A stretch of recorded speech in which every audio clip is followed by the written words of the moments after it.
Hello and welcome to Leaders of Tomorrow, India's only daily television platform for small businesses. Now, for the longest time, investing in a vibrant startup has been perceived as an activity that's exclusive and reserved for the elite few. But has the outbreak of the coronavirus pandemic leveled the playing field? Is startup investing now more inclusive, more effective, less expensive than ever before? Well, the jury is still out on that, but to tackle the topic, I'm joined by a very special guest on the show tonight, the co-founder and chief operating officer of Oddup, Jackie Lam. Jackie, thank you for joining us. Hello, Pooja. Thank you for having me. It's lovely to be here with you. Now, Jackie, under normal circumstances, determining the current and future valuation of a startup is incredibly difficult as it is. What are the new challenges that the COVID-19 pandemic have added to this equation? Yes, Pooja, you're right. The valuation is probably one of the most discussed items in the startup world by startup founders and startup investors alike. Valuation is always of interest, and the recent pandemic, I think, has really hit at a number of valuations so significantly that we're all talking about it. If you look at Oddup, if you go online to Oddup, you can see that a number of valuations of some significant startups has dropped and lowered. And this is purely because of the impact that the pandemic has had on the startup. I think now no one is investing in startups, and if anyone is, they have a huge appetite for risk, or they really do see a significant upside going forward in the next quarter or so. Well, in your view, what essentially will then enable smart startup investing? The sector cannot come to a grinding halt, right? The show must always go on. There's always a light at the end of the tunnel. So when is that, and how do you see it playing out? Yeah, I think now that restrictions are starting to lift and so forth, there is more and more activity. But the savvy startup founder hasn't been quiet or silent in the past 2 or 3 months. I mean, I know of many founders who have been working diligently, vigilantly, and tirelessly over the past few months, trying to really look at their business model, looking at their startup, making tweaks, making the necessary but sometimes painful changes as well in order to keep their business going. And the light at the end of the tunnel is that their business is probably going to be better even going forward. So these changes that myself, my co-founder, and other founders have made will have longer lasting impacts. The pandemic has crept up on us so suddenly, right? No one had time to really think, but it was an immediate reaction to, okay, what do we need to do to survive? And now that we've had time, we're now thinking, what do we need to do? What are the changes we need to do to our business model in order to sustain even longer in the event another pandemic happens or a crash happens or anything like that out of our control happens? We've now had time to really think, make the tweaks, build the technology we needed to in order to then go forward. So for a lot of entrepreneurs that are essentially deciding between whether to scale down, whether to sell off, or in fact, whether to shut shop. If they were to come to you for guidance, how would you help them navigate that decision? Yeah, if they were to come to me for guidance, my suggestion to them would be to not shut down entirely. I mean, they've worked so hard to bring their startup to wherever they are at the moment. My advice to them would be to look at the unnecessary expenses that are dragging the business down, right? What don't you really need? Can you operate in a different way? Can you work from home? Can you work remotely? So looking at all these things that will bring down the expenses, but continue the business as usual model. So looking at really sustaining viability, and you may have heard of a term called the minimal viable organization. So now a lot of startup founders are looking at really reorganizing their business to be exactly that. And I want to touch on a point you brought up earlier, which is startups really seem to be struggling and straddling between whether to be back in business full throttle or brace themselves for the second wave. What words of advice would you have for a startup in that position? I think it depends on what startup you really are. If you are an e-commerce startup, a delivery startup, a tech startup, and this pandemic has actually been the thing that makes your revenue spike or really has projected and given you a vision of, hey, actually our market really is here, then you've got to be building the technology around your startup to be buffering for the masses, the volume that is to come.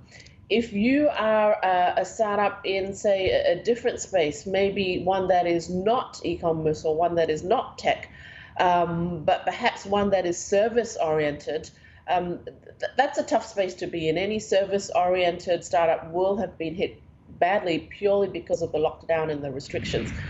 To that, I would be saying, look at your model again. Is this a service that people and customers really want, or is it a nice to have? A nice to have then really is a tough spot to be in. Jackie, many analysts predict that industry consolidation will be a natural byproduct of the coronavirus outbreak. Some industries may essentially have to take a back seat while others may emerge resilient. What sort of consolidation do you anticipate going forward across industry verticals? I think a significant consolidation is the medtech space. I mean, you see technology really taking the forefront, and right? There are apps out there that are now trying to track who is asymptomatic or who has been near someone with COVID-19. So any data and technology app that can potentially predict outbreaks, clusters, and so forth, again, will succeed very well.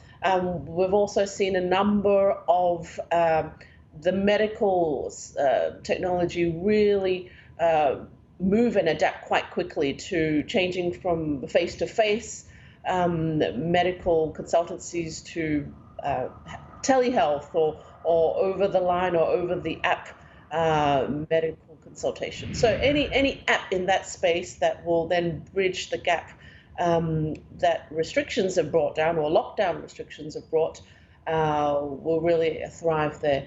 And I think data is really something that everyone is needing, starting from the angel investor to the large banks to the large data houses. And now that events and significant conferences and so forth have been cancelled and are not foreseeably opening up in the near future, data will continue to be really sought after. The Oddup platform, of course, aside from scoring startups, also provides sector-wide level trends across geographies. So what are the sectors that are piquing the interests of investors in the midst of this COVID-19 outbreak? I think fintech has always been a sector that is very interesting to all investors, and it has continued to peak. So looking at fintech, the fintech sector, and also the blockchain, and how these two then morph and merge. And continuously, the blockchain will continue to be seen not only in technology, but in the big banks. A lot of the big fintechs and the financial services companies are looking at integrating blockchain into their IT and technology. So that sector continues to be a space to watch. I think many large companies will be adopting blockchain tools and blockchain technologies to help their tech. Now, the innovative blockchain use cases across industry and the startup ecosystem in particular have truly mushroomed. What are some of the use cases that have taken you perhaps most by surprise? I think financial innovation always surprises me. Using the blockchain to do finance is fascinating to me and brings up, crypto. If you speak to someone about crypto or cryptocurrency, say 5 years ago, everyone would be wondering what that is or have a question mark. But now there is significant interest in digital assets, cryptocurrency being one of them, and then the blockchain enabling them. So this is a space where people will continue to look at and will continue to be investing in. It is a very, very volatile space to be in. So the more information, again, back to square one, the more information you can get as any investor, the better it will be going forward. There is still huge amounts of excitement to be part of the startup culture. By no way, I think, has COVID-19 dampened that excitement or enthusiasm, or in fact, with so many layoffs and redundancies by the large corporates, many of the younger entrepreneurs are looking at starting up their own startup or looking at their own business and seeing how they can take this and expand and grow.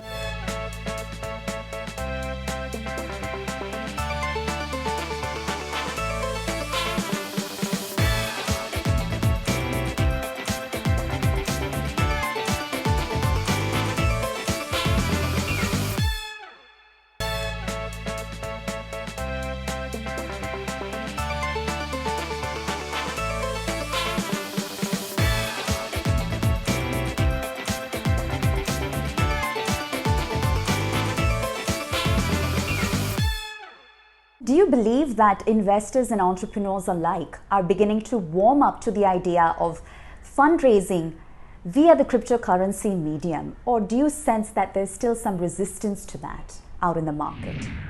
I think if you are a pure crypto startup, then you're very savvy with getting crypto as a fundraising mechanism. If you are more bricks and mortar or a more traditional startup, then that startup founder will still continue to want fiat as part of the fundraising or as part of the fundraise. There are many ways that a founder can be creative in the ways they fundraise, and crypto is just one of them. There's a lot of advisory stock that goes out. There's all sorts of ways that one can be creative with. And one of the most, rewarding aspects of being a startup is the access to mentorship.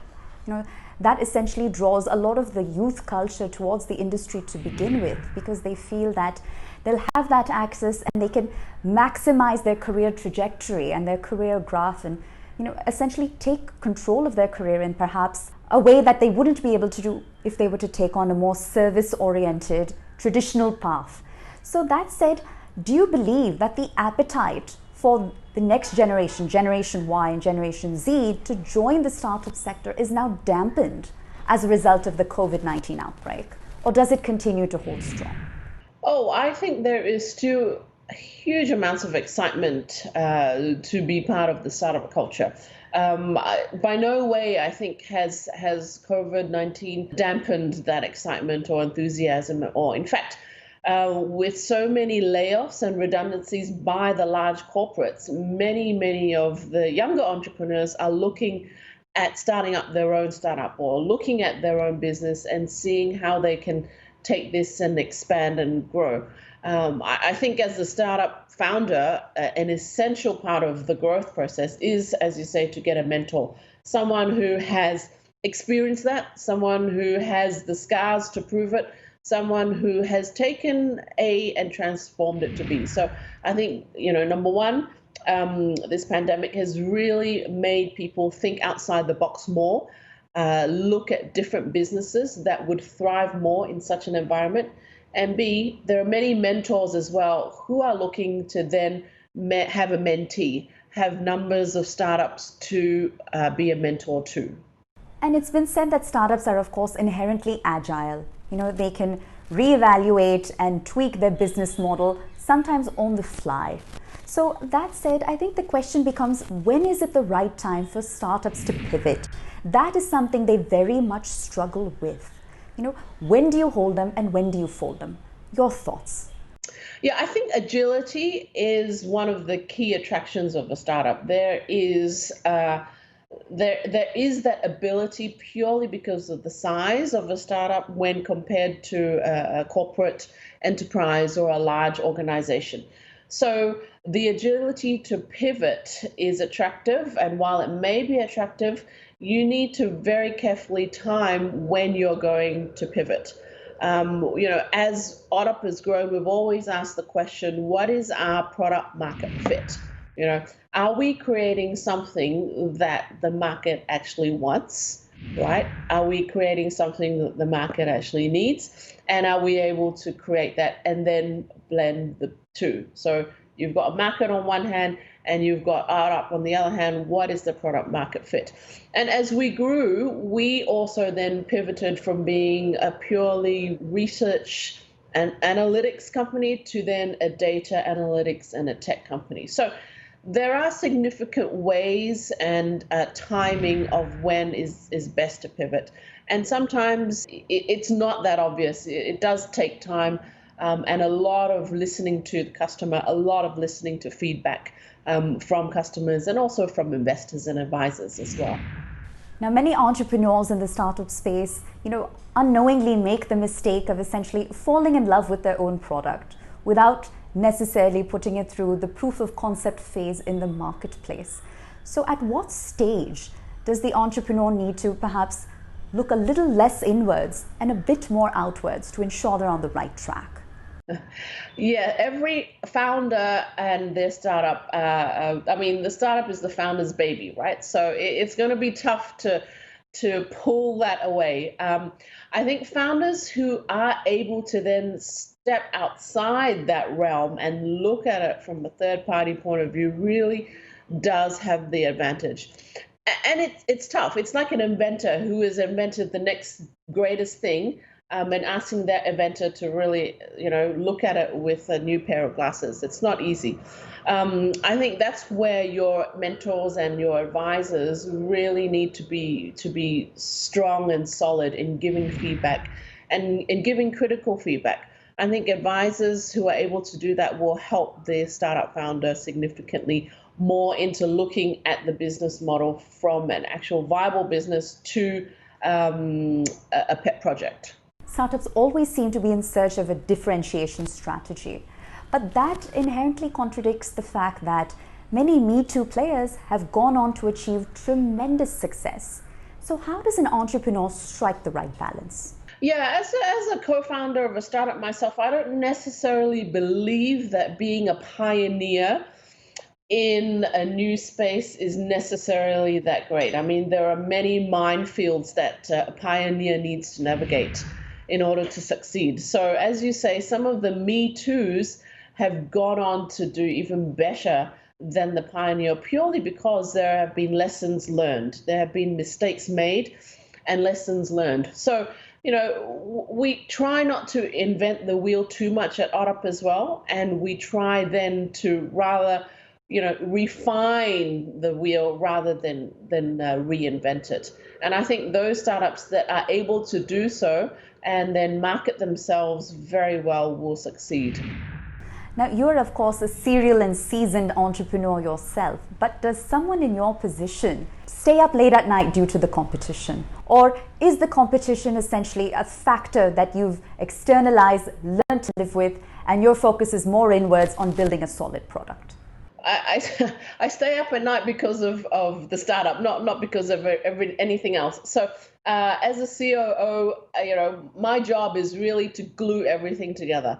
And with the startup, there's just so much to do. You've got your product, you've got financing, you've got people/HR, you've got marketing, you've got all these areas to oversee, to manage, and so forth. So all these different aspects play into I guess what being a co-founder is and running a startup is. Competition is out there. It will always be out there. And, healthy competition is great as well. But for me, what keeps me up is just the sheer volume of work. All right. And Jackie, before we let you go, any words of advice you might have to the budding entrepreneurs that are a member of our audience, a member of our viewership, who are perhaps a bit confused at this juncture with respect to what to do next? Yeah, I think if you're a budding entrepreneur and you have got that heart and desire to go and start something, then go for it. There's really nothing stopping you at this present time. Get someone, do it with someone, don't do it alone because it can get a little bit lonely at times. So do it with someone who has a similar vision as you and get some feedback along the way as well via mentors, advisors, and so forth. All right. Jackie, thank you so much for joining us. It's been a pleasure. Thank you very much, Pooja.